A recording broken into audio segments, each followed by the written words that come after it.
I am supposed to be at Disneyland today.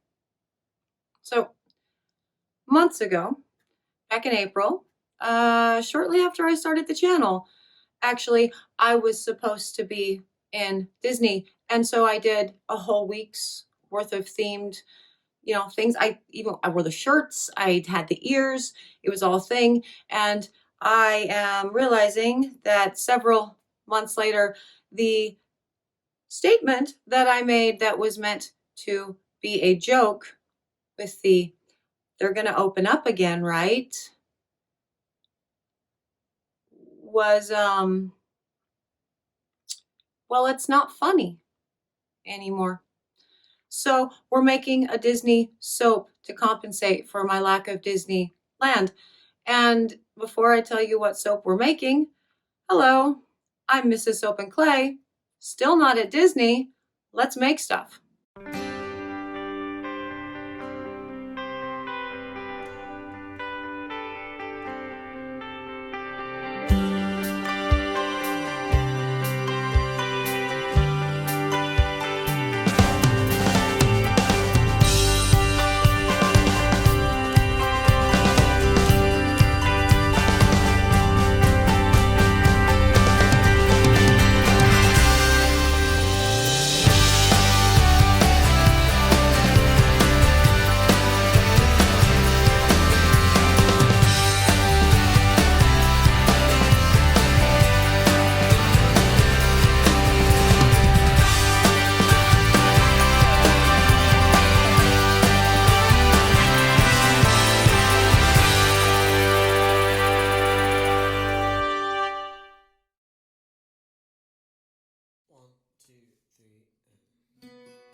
How's it going, Sudsers? Welcome back to the channel. You are at Soap and Clay, where we make all the soapy things. And yeah, it's been a pretty crazy ride. I've been reflecting this week because the trip that we had scheduled back in April, we pushed back into September. And I don't think anyone really thought that COVID would last as long as it has. And it's incredibly unfortunate, but I totally get it. And so as a result, we are not at Disney this week, but we are going to make one or two Disney themed products to make up for it. And today we are making another princess soap. We are making Snow White. And by we are making, I mean GeorgiaMae's making. And she has been getting very into the princess soaps to the point where I'm like, slow down, I want to make some too. And she just has the ideas and does the things. And I'm like, that's awesome. Of course we're going to use that, but can I make one? Because I've just made the one so far. So hopefully I'm going to get my turn at some point too. Again, maybe not though, because her designs are always so beautiful that, they're hard to pass up and they're absolutely stunning. And so this will be no exception. So again, Snow White bar. This is definitely going to be lots of techniques going on in this one to achieve the ultimate end goal. And it's scented with a tri-apple blend. So you've got a really crisp tart apple. You have a sweeter apple blend, and then you also have like a cinnamon apple thing going into this one, and it's really, really delightful. She definitely knocked it out of the park with this blend and the design. So let's go watch her be awesome at the Snow White bar right now.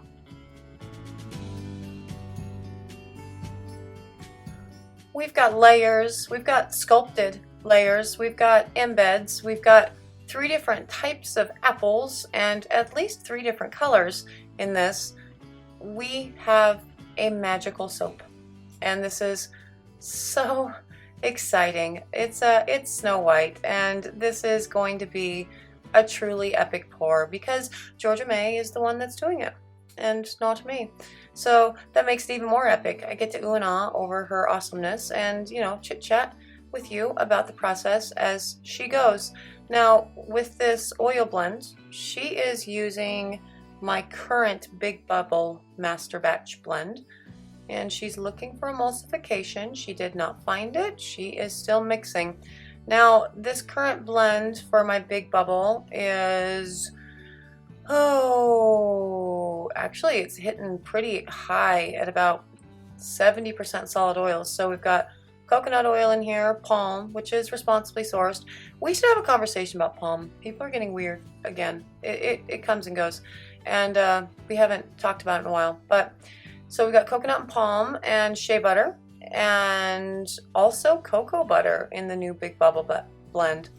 And that was actually just because I was low on shea, and so I didn't have enough to do the whole master batch, and so I put some cocoa butter in and adjusted the formula. It's all a thing. And then for the liquid oils, we have olive, and this is an olive pomace, and grapeseed, and castor. Quite a bit of castor in this one, actually. It's 10% of the total batch for this Big Bubble. And a lot of people don't soap castor above 5, and I do. I like it. It really creates a really good lather with this. It's over the top. This lather is over the top without having too high of a cleansing number, right? Now that doesn't mean that you get less clean. That means that you get less dry. So the cleansing level in soaps is pretty much directly linked to how drying the overall formulation can be, and this one has a lower cleansing level because of the castor and the shea, in addition to the coconut oil, because coconut oil can be very drying.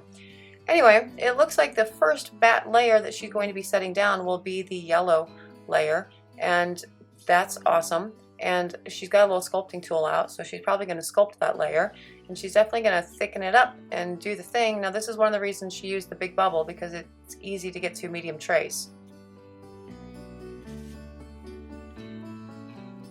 And medium trace is a term that I really don't like using. I don't really like using trace just in general, but it's just I don't know, everybody's version of what that is different, really. So the Big Bubble blend is good for thickening soaps up quickly, whereas we have other blends that will extend the fluidity of the batter. This one, because you have so many solid oils in it, and because we soap it low, and because there's a lot of coconut oil, it tends to get hard faster, which is good, because she's going to be doing sculpted layers, and you don't want to, sit here with a batch of soap for 9,000 hours in order to, give it time to firm up in order to do the layers. Now, there are a lot of ways that you can do sculpted layers, right? I think for the more complicated layered soaps, sculpted layer soaps that I do, like landscape soaps, which I very rarely actually ever do because it's all kind of a pain, I tend to prefer to do a sculpted layer technique or landscape soap technique using just small batches of soap, right? So if I'm pouring, let's say 10 pounds of soap, for example, and I have, 8 different colors, I would essentially do, 8 to 10 1-pound batches and layer them on top of each other. So the batter that I have, as opposed to just mixing all 10 pounds at the same time, so the batter that I have stays, it's all used at the same time and doesn't get, too hard while it's sitting in too thick while it's sitting in the, containers waiting for its turn. So that's normally how I do really complicated landscape and sculpted layers, but for this, it's not a super complicated process that she's doing. So it looks like she has the yellow down for the skirt of Snow White, which is awesome. And she will be laying down a mica line. And I like her little technique with the brush. That's been a big winner so far with all of the mica line soaps. It's way easier than those little puff things. Those things. Anyway, I cry about those things a lot. I'm not going to do that this time. So yeah, so that layer has been sculpted and is, ready for the next layer, and she's going to do the blue, also part of Snow White's dress. Super awesome. That's a beautiful blue. I love everything about that blue. And let's see what the batter's looking like since it's had to sit for a while. We did cut out the actual sitting part of it from the, the first layer. Just got to the point of, hey, it's time to do the sculpting. And it's kind of thick, but you see, because she has the micas dispersed in the super fat, and this one is super fatted at about 8%. And then you have the liquid from the scent blend. going in there, it really loosens up the batter pretty well, which is nice for the pour, not as nice for the waiting for it if she's going to be doing another, you know, sculpted point with the blue as well. And I don't know if she's going to, but it's a beautiful consistency to pour, so that's awesome. And oh, she's not going to pour it. Okay, cool. Love it. Lay it down. Yeah, you don't want to mess up your mica line, for sure. I love that. I dig that. We didn't actually talk about the scent blend though, so this is actually a really cool blend. It's an applejack peel mixed with a tart apple, mixed with a cinnamon apple, and it's really good. I smelled this the next day when I came in to, you know, do the cut and the things and everything, and immediately I was like, you nailed this. This is so good. It's such an amazing smell. And I stand by that. It's kind of weird, I guess, to be doing a Snow White soap. It's weird, but also completely fitting, but also completely not fitting. All of those things. To do a Snow White soap with apples, because that's like the thing that the evil queen used for. But also, it's, can you be more on the nose with a Snow White scent? I feel like you can't. You really can't. But, you know, so that actually does call into question, what are we going to scent the evil queen with? Like, what are we going to make that smell like? Because that one, if you're doing villains, she should definitely be apples. So I don't know. I guess we'll figure that out when the time comes. Spoiler alert, we're totally doing the evil queen. Villains are cool. I like villains. I mean, I don't like them like I want them to win or whatever, but without villains in movies, and especially something like a, you know, like a Disney cartoon, what do you have? You have Snow White just hanging around singing songs to birds, and there's no movement, there's no action. The villains provide the action, really. So it looks like she's not going to sculpt the second layer with the blue. Gonna move straight on to a beautiful jet black, and you know, thank God for awesome activated charcoal, right? Because you can get a beautiful, amazing jet black soap, even with all the kaolin clay and everything in it, without having to worry about staining or, you know, anything like that, because activated charcoal is delightful, and you can, it's good. And also, you know, activated charcoal in and of itself does cool things for the skin, so it's detoxifier, and it's all the things. So I love activated charcoal. We almost never use anything but activated charcoal for blacks or grays, so for this reason, because you can get a beautiful color that it's actually, you know, beneficial too, because, you know, the extra clays and everything in it, without worrying about, you know, somebody coming back and saying, cool, but you stained my hotel white towels and washcloths, and that's not cool. And fair play, that's not cool. But, you know, activated charcoal, it doesn't do that, so that's good. Now, this is going to be her hair, like Ob's, right? She's got just stunning hair. And are there any other Disney princesses that have hair quite as, I mean, I guess there are a few, right? We did Ariel, and she had like the perfect, GeorgiaMae made the perfect red for that. And then like Rapunzel, but Rapunzel's hair, it's long more than anything. So anyway, cool hair. Snow White has it. Yeah. Now, this layer went in so thick, which is, again, the nature of working with the oil blend that we had, really, as well as having to wait for things to firm up before you can do the next thing. And that's okay, because, you know, it gets messy, right? You get a lot of more mess going on when you have this thick batter that ends up getting all over the place. But for this particular design with the sculpted layers and everything, thick batter, that's good. You want to be able to do the things with it and, you know, pull things through or texture the top, which is what she's doing now. And so thick batter works out really well. It's the only thing you really have to worry about with the thick batter is making sure that you get it tamped down really well, so you don't have any air pockets or anything in the finished product. But since we cut our soaps so early, they're soft enough that we can actually kind of fix any of the little issues that may arise from thicker batter and, you know, air pockets existing as a result. Now, final piece for this is these beautiful little red apple things, which I guess could go both ways. It could be a bow in her hair, it could be an apple, it could be either way really works. And this is cute. This was GeorgiaMae's way and I love it. I think it's a great one. So this will go into the oven for CPOP. We are definitely going to force this guy through gel just to ensure that the coconut oil and the babasu, or I'm sorry, the coconut oil doesn't overtake that beautiful black and change the color in any way. So we are going to put this in the oven. It will be CPOP'd. It will go through gel because we want all these colors to maintain their awesome, beautiful vibrancy. And we will cut it tomorrow. Now, this cut is going to be a little bit interesting because you see how she didn't put any like marks as to where the bars are going to be cut on the mold itself. This will be an interesting cut in order to get these apples on each bar sort of unscathed and not sort of lobbed in half. So that will be fun. Now she is just spritzing the top of this with what little rubbing alcohol we have left in order to ensure that that black does not get gray on it with soda ash. And isn't it beautiful? She did such a good job.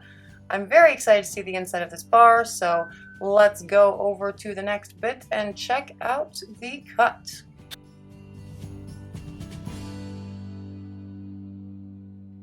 Okay, on to the cut, and wow, look how beautiful and bright and shiny that is. All of it. And there are like very few air pockets that I would be concerned with, but that is just so pretty. And let's see what we have going on here. That is lovely. Oh, that is so beautiful.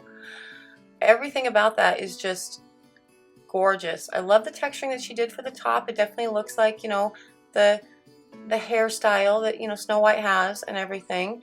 And the yellow and the blues are the perfect colors. And I love the idea of doing the V for the blue. So sculpting the bottom layer, smart. Now with these, we actually, as I started cutting them, I'm like, there's no way I'm going to be able to get these, apples in. And I think that actually looks cool. So they're not like perfectly centered inside these soaps, but they look really cool when they've been cut sort of midway through anyway. And so I think that actually ended up adding some extra fun to the bar regardless. And then you can also look at it as, in some of them it's an apple, but then the others, it could be a bow. Like I was saying earlier, that is perfect. I love everything about that. And again, the scent blend is off the charts. Like 3 different types of apple blends going into this thing. So delightful. It's the perfect scent for this. It's bright with a little bit of spice to it. And it's just, it's one of those eyes roll back in your head and you go, oh, that's so nice. When you smell it, it totally works. And that is a day 164, Snow White. So yeah, like 164 days into the channel, which means basically like 190-ish days of COVID. It's cuckoo bananas. And that was day 164, the Snow White bar, and it is beautiful. She did such an excellent job with this. I'm really having a lot of fun with the design process and figuring out the different, Disney themed soaps and the princess soaps and all of that, because it is cool and it's fun to watch what other people sort of pull from the characters, Georgia or myself, to determine what we ultimately want our bar to be. So it's awesome. She did a great job with this. If you are interested in the Snow White bar, you can totally pick it up on the website. It's at soapandclay.com. If you are interested in the social media stuff, I'm there. Facebook, Instagram, Twitter. If you would like to see more soapy antics and see if I can make it through the week without continuing to talk about Disney every single day, subscribe to the channel because we're doing this every single day, as the name 365 Days of Soap might suggest. But for today, I am completely done. I have nothing else. I'm going to go get in my bed and cry because no Disney. I'm just kidding. I can't do that because I've got kids and education and yeah, so not doing that. But you know, also not doing Disney. So thank you again for joining me for another round of 365 days of soap. I appreciate you so much, and I will see you all again tomorrow.